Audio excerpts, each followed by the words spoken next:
आम आशा करुचु सरकार बजेट एपरी किसी व्यवस्था करेंगे जहाँफल ओडिशार आर्थिक व्यवस्था जो उन्नततर होची से गति बजाय रखापी सरकार समर्थ हे जदि से सरकार विफल हे ओडिशावासी सरकार को क्षमा करेंगे नहीं। राज्यर आईन श्रृंखला परिस्थिति से गोटे बड़ प्रसंग से भी उठ स्वाभाविक भाव उठो एवं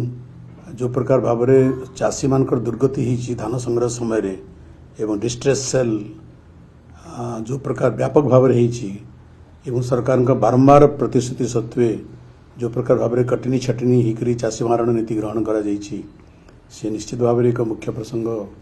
होबार संभावना रही। आपड़ देखुए जे आईन कानून परिस्थिति केते तलकू तलकू खसी जाऊँगी। खुद भुवनेश्वर राजधानी आईन कानून अवस्था आप देखुए प्रतिदिन हत्या प्रतिदिन आक्रमण प्रतिदिन लुट प्रतिदिन डकायती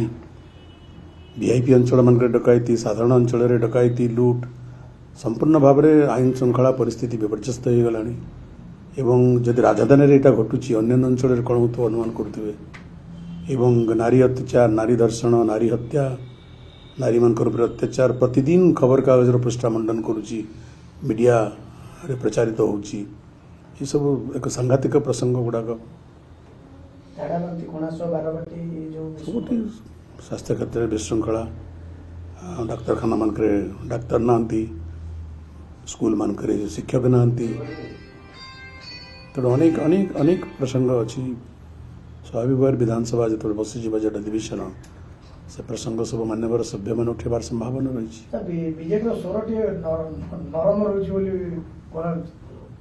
नरम आपण चाहते विधानसभा गरमागरम हो मोर मत विधानसभा सबू दलर अधिकार अच्छी निज निज कथा को उठेबापी एवं विधानसभा सुरुखुरे चलवार प्राथमिक दायित्व होची शासक दलर तेणु शासक दल को प्रकार भाव में विधानसभा को परिचालित करुछंती विधानसभा चलवा न चलवा तांको उपरे बहु परिमाण निर्भर करे जदिव विधानसभा चलैबार समस्त सहयोग आवश्यक किंतु प्रमुख भूमिका प्रमुख दायित्व होची शासक दलर मनोवृत्ति शासक दलर विधानसभा परिचालन करवा कौशल शासक दलर सहनशीलता मनोवृत्ति अच्छी कि नहीं अनेक समय देखो शासक दल मान इंटॉलरेंट हो जाती समालोचना को सही पारती नहीं यहाँ गणतंत्र यहाँ समालोचना करेंगे भी समालोचना सही भी यहाँ तो डेमोक्रेटिक माइंडसेट हवा उचित ए प्रकार अनेक समय तार अभाव परिलक्षित हुए जहाँफल विधानसभा पार्लियामेंट विशृंखला सृष्टि हुए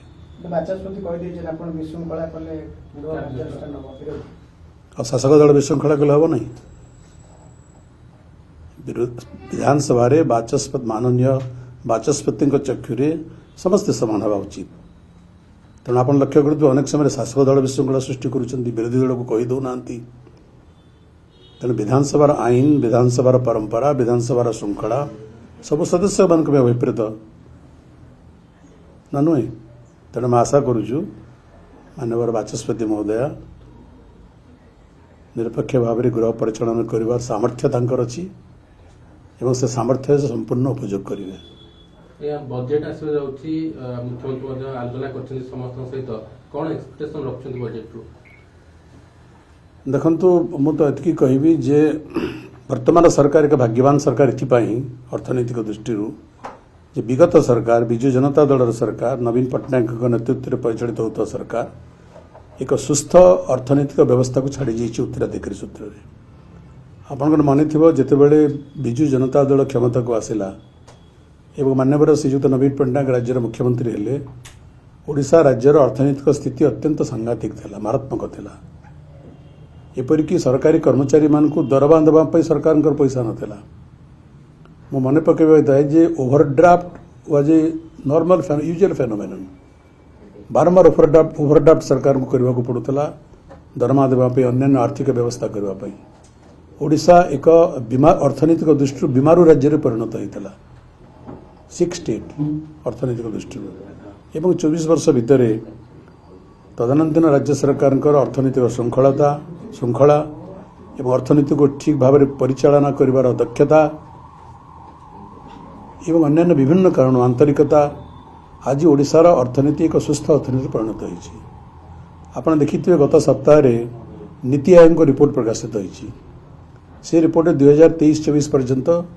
ओडिशार अर्थनीति संपर्क में व्याख्या एवं से नीति आयोग स्वीकार करिसेंती जे विगत सरकार समय रे ओडिशार अर्थनीति अति श्रृंखलित होईची ऊर्ध्वगामी होईची एवं ओडिशा एक बड़का राज्य में परिणत होईची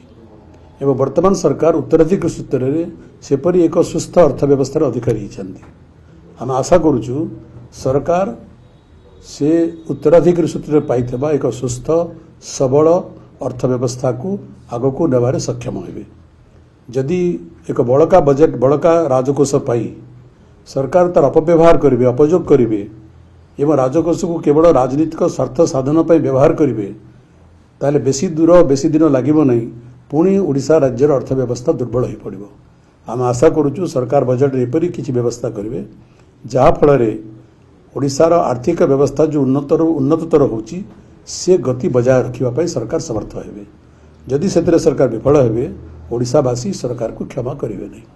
सर आ गोटे प्रसंग आप जानते गंधमार्दन को लेकिन अमित शाह को निमंत्रण कर बरगढ़ संसद आसवा को स्वीकार कर आदानी कथा प्रसंग उठाते गंधमार्दन देखो सेठी बहुत परिमाण रे आदानी कंपनी घरे जमी सब क्रय करुछंती सेतिपई से अंचलर साधारण लोक मन एक संदेह जात होईची जे हुए तो कारण आप जानते गंधमार्दन रे बक्साइट परिपूर्ण तेणु से बक्साइट खनन पर बहु इंटरनेशनल एवं नेशनल कंपनी मानकर कॉर्पोरेट मानकर दृष्टि रही सेठी तेणु लोकंर धारणा हमार स्वाभाविक जे हुए तो पुणी गंधमार्दन से अमूल्य खनिज संपदा को कॉर्पोरेट कंपनी को देवा उद्देश्य रे सरकार सेठी जो प्राकृतिक सौंदर्य अच्छी जो महौषधि अच्छी जो जंगल परिपूर्ण अंचल अच्छी जो झरणा अच्छी ताको नष्ट करदेवे ये आशंका से लोक रही सरकार कर्तव्य से आशंका को दूर करवा मु जानी नहीं से को उद्देश्य आसबे केबे आसबे कहीं आसबे गंधमार्दन सुरक्षा पे आसबे कि गंधमार्दन को हस्तांतर करने आसबे सेटा से जानी थे आम जानी ना से विषय